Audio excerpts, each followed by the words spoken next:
बिस्मिल्लाहिर्रहमानिर्रहीम। अस्सलाम वालेकुम। मैं हूं डॉक्टर ज़ियाउल्लाह खान गाजी। आज मैं आपको बताऊंगा जिन पेशेंट्स के अंदर जरियान मनी हो जाता है, यानी कि खामखा जो है वो सीमेंस का अखराज होता रहता है उनको, और दूसरा उसके साथ उनको असाबी नामर्दी होती है। और ऐसे मरीज़ों को अगर शहवत आ जाती है, यानी कि इरेक्शन होता है, तो उसके अंदर भी उनको बहुत सी तकलीफ महसूस होती है। और ऐसे ही मरीजों को रात को बाकसरत एहतलाम हो जाता है, जिसकी वजह से उनके अंदर वीकनेस वगैरह हो जाती है, यानी कि मनी का बहुत ज़्यादा ज़ाया हो जाती है, तो उसकी वजह से उनको कमज़ोरी भी आ जाती है और साथ साथ उसके उनको तकलीफ भी होती है शहवत के अंदर, जिसकी वजह से उनको पेशाब के अंदर जलन होती है और रात को शहवानी ख्यालात बहुत ज़्यादा आते हैं, जिसके अंदर वो मरीज़ बहुत ज़्यादा यानी कि अपने आप को ऐसे ख्वाबों में देखते हैं जैसे कि वो कोई सेक्सुअल एक्टिविटी कर रहे हैं, जिसकी वजह से उनको एहतलाम भी हो जाता है और इंजाल हो जाता है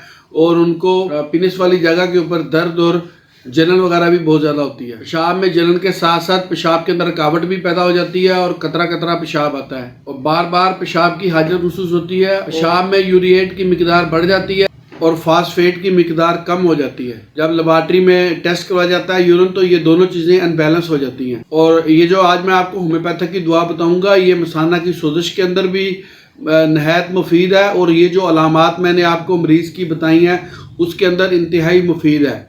अगर ऐसी अलामात किसी मरीज़ के अंदर हों तो वो थायमोल को इस्तेमाल करें। इन सारे मसाइल के लिए जो मैंने आपको बताए हैं उनके लिए थायमोल इंतहाई मुफीद दुआ है।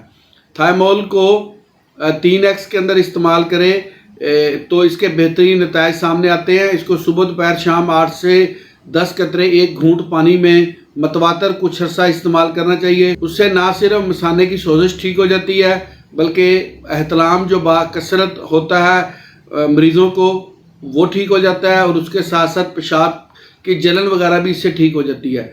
ऐसी अलामात के साथ आप थायमोल को 3x के साथ इस्तेमाल करें। बहुत शुक्रिया, अपना ख्याल रखिएगा और हमारे इस चैनल का भी ख्याल रखिएगा। इसी तरह की यूनिक और इंफॉर्मेटिव वीडियोस मैं आपके लिए बनाता रहूँगा। अल्लाह हाफ़िज़।